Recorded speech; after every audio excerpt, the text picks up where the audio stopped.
So the next day, I was gonna go to lunch. I was just going like hang around, going to the bathroom, whatever. See Amanda in the hallway. She's like, oh, yeah, come to lunch. I'm like, nah, I don't want to. She's like, oh, come, Leah wants to show you something. She's gonna be mad if you don't. No, I don't like to do anything back to Leah because Leah's so sweet and nice. Yeah, but she could show me in science. You know, that's only a period or gym. I think I don't know what I had. I think I had lab that day. She could show me in lab. And she's like, no, no, just come to lunch, come to lunch, you don't have time. She's like, begged me for like 5 minutes. And then I was like, fine, I'll go. Hold on, let me just pass by and finish it. He sees me! Oh, that was so embarrassing. I was just like, I hit that and I was just like, okay, let's go to lunch. I go to lunch. I sit down at my table, but the guys go first.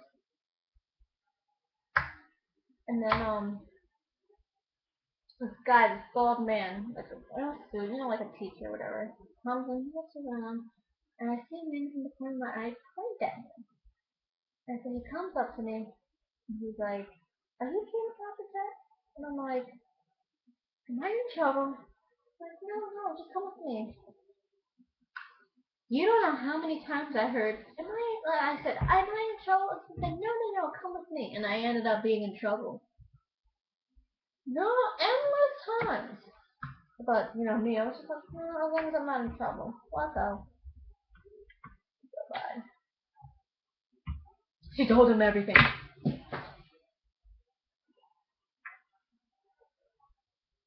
Yeah, she told him everything. And, first he's like, I heard you cutting yourself. He's like, no. Like, can I see your arms? And I was like, I should have said no, right? But I was such a lovable 13-year-old. I was like, okay. Like, right, I did it a long time ago. Got caught in lie. Found out the pills and made me do my pupa cleaning. Mom came to school. Long story, make a long story short. And this is why I also told my guidance counselor. I lied to her first. She was like, oh, what's going on? And I was like, oh, I like this boy, this student who I am coming out later that year. We're breaking up because I still love Mr. Hilliard. That's why. It's like, it was like,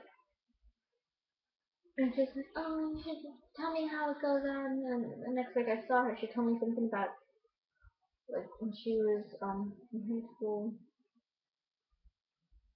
she went like whole senior year crying or whatever, so I felt confident when she shared that with me, so I was like, okay, I'll be honest with you, nothing changed.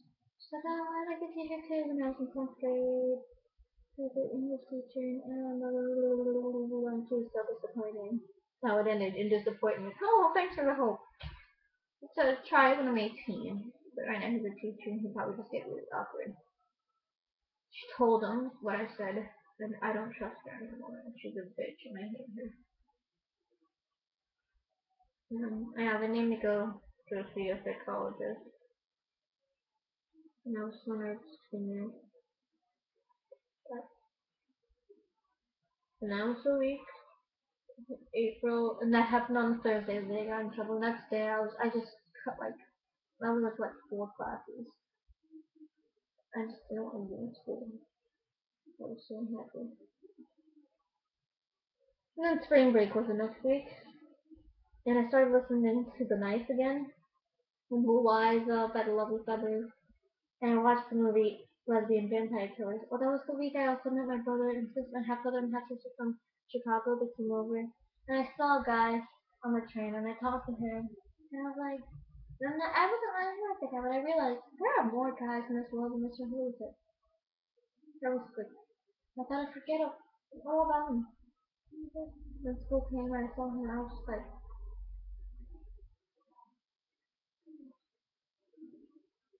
there were times I tried to tell him how I felt, but it's like he knew.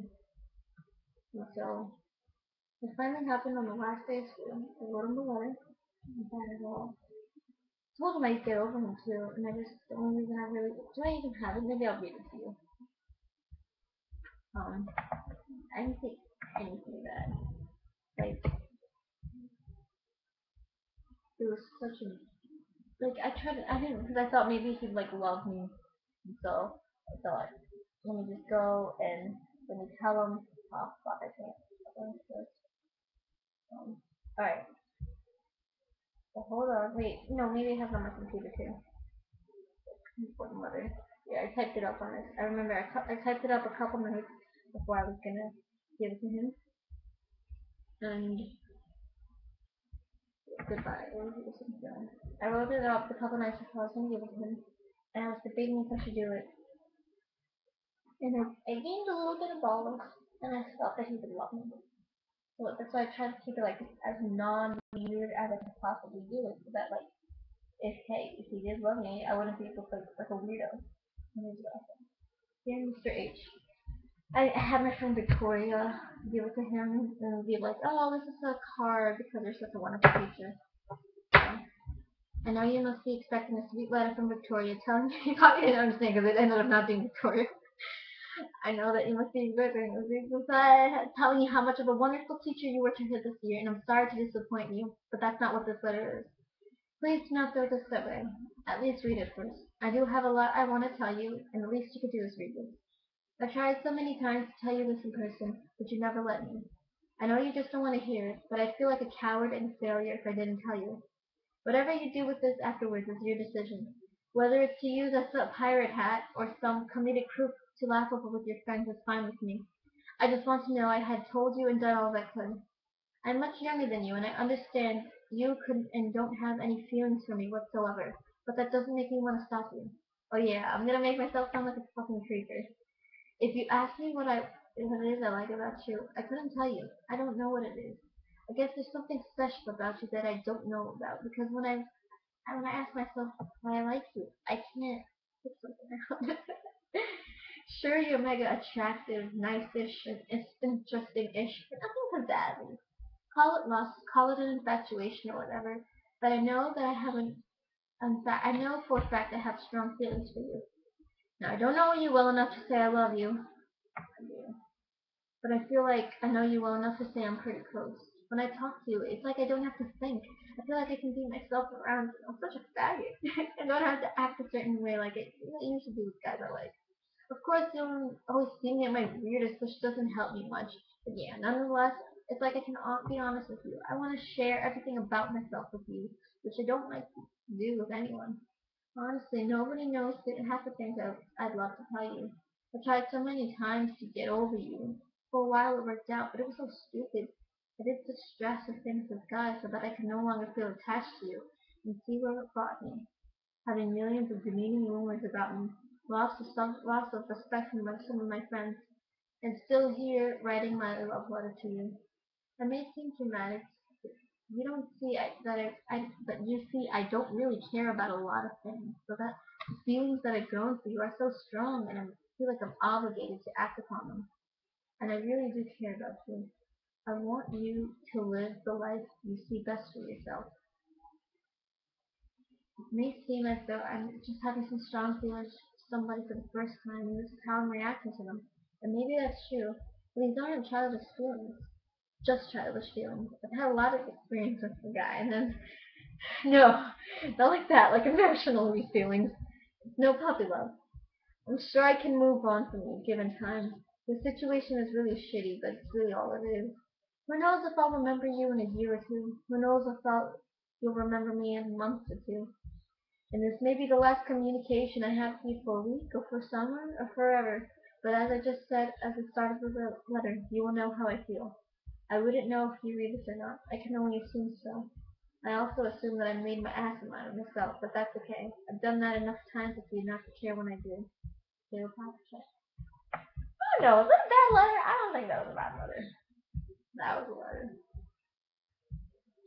And I wrote that to him. And the next day, I got in trouble. And it was, I mean, no, after last year, so I got super in trouble. And they wanted to take me to the ER. My mom was like, no. My mom's so mad at me. Everyone's so mad at me.